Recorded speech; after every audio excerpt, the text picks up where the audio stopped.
تمکین کی وہ زہریلی باتیں، وہ نفرت سے بھری آنکھیں، اس کا غصے سے پیر پٹکتے وہ ہال سے نکل جانا، یہ سب ابتہاج خان کے لیے کسی تیز دھاڑ خنجر کی طرح تھا جو کہ سیدھا اس کے سینے میں اترا تھا، لیکن اس کے چہرے کی وہ سرد اور سپاٹ کیفیت میں ذرا برابر بھی فرق نہیں پڑا تھا۔ ہال میں کھڑے محافظوں نے سردار کا غصہ دیکھنے کے خوف سے نظریں جھکا رکھی تھی، لیکن ابتہاج نے خاموشی سے اپنی کافی کا مگ وہیں میز پر چھوڑا اور بھاری قدموں سے چلتا اپنے پرسنل اسٹڈی روم کی طرف بڑھ گیا۔ اسٹڈی روم کا بھاری بلوت کا دروازہ اس کے پیچھے بند ہوا، جیسے حویلی کا سارا شور، اس ساری دنیا کی آوازیں باہر رہ گئی۔ کمرے میں ایک پرسرار سی تاریکی تھی جسے صرف کھڑکی سے چھن کر آنے والی سورج کی ایک مدھم سی کرن توڑ رہی تھی۔ ابتہاج نے اپنی شال اتار کر صوفے پر پھینکی اور چلتا ہوا کمرے کے اس تاریک ترین کونے کی طرف گیا جہاں ایک پرانی مضبوط تجوری رکھی تھی۔ اس نے اپنے مخصوص کوڈ سے تجوری کھولی اور اس میں ایک چھوٹی سی مخمل کی ڈبیا نکالی۔ ڈبیا کو ہاتھ میں لیتے اس کے چوڑے مضبوط کندھے جو دنیا کے سامنے ایک فولادی چٹان بنے رہتے تھے ہلکے سے جھک گئے۔ وہ اپنی مخصوص آرام دہ کرسی پر آ کر بیٹھ گیا۔ ڈبیا کا ڈھکن کھولا، اس کے اندر ایک ٹوٹا ہوا لکڑی کا چھوٹا سا کوڑا، ایک پرانی دھندلی سی تصویر اور ایک بچکانہ سی چاندی کی پال رکھی تھی۔ تاج کی سب آنکھوں میں جو اب تک برف کی طرح سر تھی اچانک ایسا طوفان امڑ آیا جس میں کرب، اداسی اور ایک نہ ختم ہونے والی محبت کی طرف شامل تھی۔ اس نے لکڑی کے ٹوٹے ہوئے کھلونے کو اپنی مضبوط انگلیوں سے چھوا تو یوں لگا جیسے وقت نے ریورس گیئر لگا دیا ہو اور وہ 20 سال پہلے چلا گیا ہو۔ تمکین کو لگا تھا کہ اسے ایک ظالم جاگیردار اور خونی درندے کے طور پر جانتی ہے، لیکن وہ بے خبر لڑکی کیا جانتی تھی کہ اس کی ہر سانس، اس کی ہر دھڑکن، اس کی وہ آزادی جس پر وہ آج اتنا غرور کرتی ہے، وہ سب اسی سردار ابتہاج خان کی بھیک تھی جس کی پیٹھ پر آج بھی اسے بچانے کے جرم میں کھائے گئے کوڑوں کے نشان سب تھے۔ ابتہاج نے آنکھیں بند کی تو ماضی کے دریچے پوری شدت سے کھلتے چلے گئے۔ وہ الگ ہی دور تھا جب اس حویلی کی دیواروں میں وحشت نہیں بلکہ کہکے بسا کرتے تھے۔ یہ اس وقت کی بات ہے جب سردار جہانگیر خان یعنی ابتہاج کے والد حویلی کے سردار ہوا کرتے تھے۔ سردار جہانگیر ایک انتہائی شفیق، انصاف پسند اور روبدار انسان تھے، لیکن ان کی زندگی کا سب سے بڑا راز، ان کی سب سے بڑی طاقت ان کا منشی رحمت علی تھا۔ رحمت علی صرف ایک منشی نہیں، وہ سردار جہانگیر کا سایہ تھا، ان کا منہ بولا بھائی تھا۔ حویلی کے خزانے کی چابیاں، سرداری کے اہم ترین فیصلے اور خاندان کے سب سے پوشیدہ راز سب رحمت علی کے سینے میں دفن تھے۔ ابتہاج اس وقت کوئی 16-17 سال کا ایک سرکش اور ضدی نوجوان تھا۔ اسے دنیا کی کوئی پرواہ نہیں تھی، وہ اپنے باپ کی طرح طاقتور تھا، لیکن اس میں ایک خاندانی غرور تھا جسے صرف ایک ہی ہستی توڑ سکتی تھی، اور وہ تھی رحمت علی کی 4 سالہ بیٹی تمکین۔ تمکین حویلی کے صحن میں بھاگتی پھرتی ایک زندہ تتلی کی طرح تھی۔ اس کی بڑی بڑی روشن آنکھیں، اس کی معصوم سی ہنسی اور وہ ٹوٹے ہوئے الفاظ کہ ابتہاج کو آبی کہہ کر پکارنا، وہ سب ابتہاج کے لیے دنیا کا سب سے خوبصورت احساس تھا۔ وہ ضدی لڑکا جو کسی کی بات نہیں سنتا تھا، تمکین کے آنسو پر پوری حویلی سر پر اٹھا لیتا تھا۔ ابتہاج کو آج بھی وہ دن یاد تھا جب حویلی کے باغ میں کھیلتے تمکین کو ایک گلاب کا کانٹا چبھ گیا تھا۔ اس کی چیخ سن کر ابتہاج پاگلوں کی طرح دوڑ آیا تھا، اس نے تمکین کو گود پہ اٹھایا، اس کے ننھے سے انگوٹھے سے خون کا قطرہ صاف کیا اور غصے میں آ کر مالی کو حکم دیا کہ حویلی کے سارے گلاب کے پودے جڑ سے اکھاڑ پھینکے۔ سردار جہانگیر اور رحمت علی اکثر ان دونوں کو دیکھ کر مسکراتے تھے۔ سردار جہانگیر نے ایک دن ہنستے ہوئے رحمت سے کہہ بھی دیا تھا کہ یار رحمت، تیری بیٹی نے تو میرے شیر کو بھی اپنا غلام بنا لیا ہے، تو کہے تو بچپن میں اس کا رشتہ طے کر دے۔ رحمت علی نے گھبرا کر ہاتھ چھوڑ دیے تھے۔ سردار سائیں، ہم غریب لوگ ہیں، کہاں آپ کی سرداری اور کہاں ہم۔ لیکن ابتہاج جو وہیں کھڑا یہ سب سن رہا تھا، اس نے بڑی سنجیدگی اور ایک عجیب سے جنون کے ساتھ کہا، بابا سائیں، رحمت چاچا کی بیٹی ہے، میری ہے، اور یہ آج سے پوری حویلی جان لے، اس پر صرف میرا حق ہے۔ وہ بچپن کی ایک معصوم سی بات لگتی تھی، لیکن ابتہاج کے دل میں وہ بیج بن کر بوئی گئی تھی جو وقت کے ساتھ ساتھ ایک تناور درخت بننے والی تھی۔ لیکن خوشیوں کو ہمیشہ کسی نہ کسی کی نظر لگ جاتی ہے، اور اس حویلی کو ابتہاج کے سگے چاچا شہباز خان کی لگ گئی تھی۔ شہباز خان ہمیشہ سے سردار جہانگیر سے حسد کرتا تھا۔ اسے رحمت علی کی حویلی میں اتنی عزت اور سردار کے ساتھ اس کا بھائیوں جیسا سلوک ایک آنکھ نہیں پاتا تھا۔ شہباز خان کی نظریں حویلی کے خزانے پر اور سرداری کی پگڑی پر تھی۔ وہ جانتا تھا کہ جب تک رحمت علی سردار جہانگیر کے ساتھ کھڑا ہے وہ کبھی اپنے ناپاک ارادوں میں کامیاب نہیں ہو سکتا۔ اور پھر وہ سیاہ رات آئی جس نے حویلی کی تاریخ کو خون سے لکھ دیا۔ وہ طوفانی اور گرج چمک والی رات تھی۔ بارش اتنی تیز تھی کہ ہاتھ سجھا ہی نہیں دے رہا تھا۔ ابتہاج اپنے کمرے میں سو رہا تھا جب اچانک گولیوں اور چیخوں کی آواز سے اس کی آنکھ کھلی۔ وہ پاگلوں کی طرح اپنی بندوق لے کر باہر نکلا۔ حویلی کا مرکزی ذہن خون سے لت پت تھا۔ سردار جہانگیر خنجر کے گہرے زخم کھا کر زمین پر گرے ہوئے تھے اور اس کے ارد گرد کھڑے پہرےداروں کی لاشیں پڑی تھی۔ شہباز خان نے نہایت مکاری سے رات کے اندھیرے کا فائدہ اٹھا کر خزانے میں نقب لگائی تھی، اور جب سردار جہانگیر نے اسے روکا تو اس نے اپنے ہی سگے بھائی کے سینے میں خنجر اتار دیا۔ لیکن شہباز کی سازش یہاں ختم نہیں ہوئی۔ اس نے وہ خون آلود خنجر اور خزانے کا ایک حصہ رحمت علی کے کوارٹر میں چھپا دیا اور شور مچا دیا کہ منشی رحمت علی نے غداری کی ہے اور سردار کو قتل کر کے خزانہ لوٹ لیا ہے۔ جب تک ابتہاج وہاں پہنچا، شہباز خان کے آدمیوں نے رحمت علی کو زنجیروں میں جکڑ کر صحن میں لا پھینکا تھا۔ رحمت علی جو اپنے دوست اپنے سردار کو خون میں لت پت دیکھ کر پہلے ہی صدمے میں آدھا مر چکا تھا، اس پر غداری کا الزام اس کے لیے موت سے بھی بھیانک تھا۔ سردار جہانگیر زندہ تھے لیکن کوما میں جا چکے تھے۔ شہباز خان نے فوری طور پر سرداری کی کرسی پر قبضہ کیا اور رات کے اس پہری ہنگامہ جرگہ بلا لیا۔ ابتہاج اپنے باپ کے سرانے بیٹھا رو رہا تھا۔ اس کے ہاتھ اپنے باپ کے خون سے رنگے ہوئے تھے جب اس نے سنا کہ جرگے نے فیصلہ سنا دیا ہے، رحمت علی غدار ہے اور صبح ہوتے ہی اس کا سر قلم کر دیا جائے گا اور اس کے خاندان یعنی اس کی بیوی اور بچے تمکین کو حویلی کے دروازے پر زندہ جلا دیا جائے گا تاکہ آنے والی نسلوں کے لیے ایک عبرت کا نشان بن جائے۔ تو ابتہاج کے دماغ کی رگیں پھٹنے لگی۔ وہ چیختا ہوا جرگے میں گیا۔ اسے اپنے چچا کے گریبان پر ہاتھ ڈالا۔ میرا چچا رحمت غدار نہیں ہو سکتا، تم جھوٹ بول رہے ہو، میں اپنی تمکین کو کچھ نہیں ہونے دوں گا۔ لیکن شہباز خان نے غداری کے غرور میں آ کر اپنے ہی بھتیجے کے منہ پر ایک زوردار تھپڑ مارا اور محافظوں کو حکم دیا کہ ابتہاج کو اس کے کمرے میں بند کر دیا جائے جب تک کہ صبح غداروں کو سزا نہ مل جائے۔ ابتہاج کو کھینچ کر اس کے کمرے میں دھکیل دیا گیا اور دروازہ باہر سے لاک کر دیا گیا۔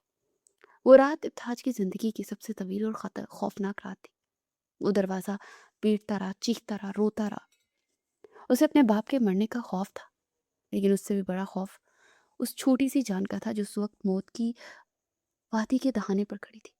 تمکین کا ہنستا ہوا چہرہ اسے پاگل کر رہا تھا۔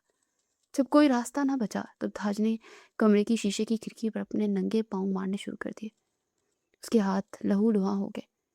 شیشے کے ٹکڑے اس کی جلد کو چیرتے ہوئے ہڈیوں تک پہنچ گئے، لیکن اسے درد کا احساس تک نہیں تھا۔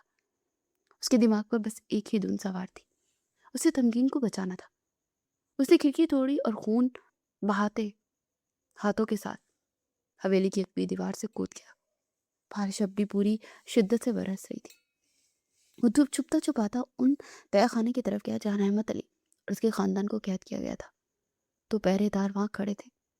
ابتہاج نے پیچھے سے جا کر ان کے سر پر پوری طاقت سے دیوار کے 7 ٹکڑے اور ان کی رائفلیں چھین لی، اور اس نے کانپتے خون آلود ہاتھوں سے تہہ خانے کا تالا توڑا اور اندر داخل ہوا۔ اندر کا منظر دیکھ کر ابتہاج کا خون کھول اٹھا۔ رحمت علی زنجیروں میں جکڑا مسلح پر پڑا زاروں کے تار رو رہا تھا۔ اس کی بیوی ایک کونے میں سہم کر بیٹھی تھی، چھوٹی سی تمکین اس کی گود میں گہری نیند سو رہی تھی، بالکل بے خبر کہ صبح اس کا نازک سا جسم آگ کے شعلوں کی نظر ہونے والا ہے۔ ابتہاج کو دیکھتے رحمت علی تڑپ کر اٹھا۔ ابتہاج بیٹھے، میرے سردار سائیں کیسے ہیں؟ میرا یقین کر پتر، میں نے کچھ نہیں کیا، میں سردار پر جان دے سکتا ہوں، ان کا خون نہیں کر سکتا۔ رحمت علی کی سسکیاں تہہ خانے کے کھانے میں گونج رہی تھی۔ ابتہاج دوڑ کر ان کے گلے لگ گیا۔ میں جانتا ہوں چاچا، میں جانتا ہوں آپ بے گناہ ہیں، میرے چاچا نے سازش کی ہے، بابا بھی زندہ لیکن بے ہوش ہے، جرگے نے صبح آپ کو مارنے کا حکم دیا ہے، میں آپ کی بیڑیاں کھول رہا ہوں، حویلی کے پچھلے دروازے پر میرے گھوڑے تیار ہیں، اب چاچی اور تمکین کو لے کر ابھی اسی وقت یہاں سے بھاگ جائیں۔ ابتہاج نے تیزی سے چابیاں نکالی، لیکن رحمت علی نے اس کا ہاتھ پکڑا۔ اس کی بوڑھی آنکھوں میں ایک عجیب سا وقار، ایک عجیب سی ضد تھی۔ نہیں ابتہاج بیٹے، اگر میں بھاگ گیا تو غدار کہلاؤں گا، میں مرنا پسند کروں گا، لیکن سردار جہانگیر کا غدار کہلا کر زندہ نہیں رہوں گا۔ مجھے میرا سر کٹوانے دے پتہ ہے۔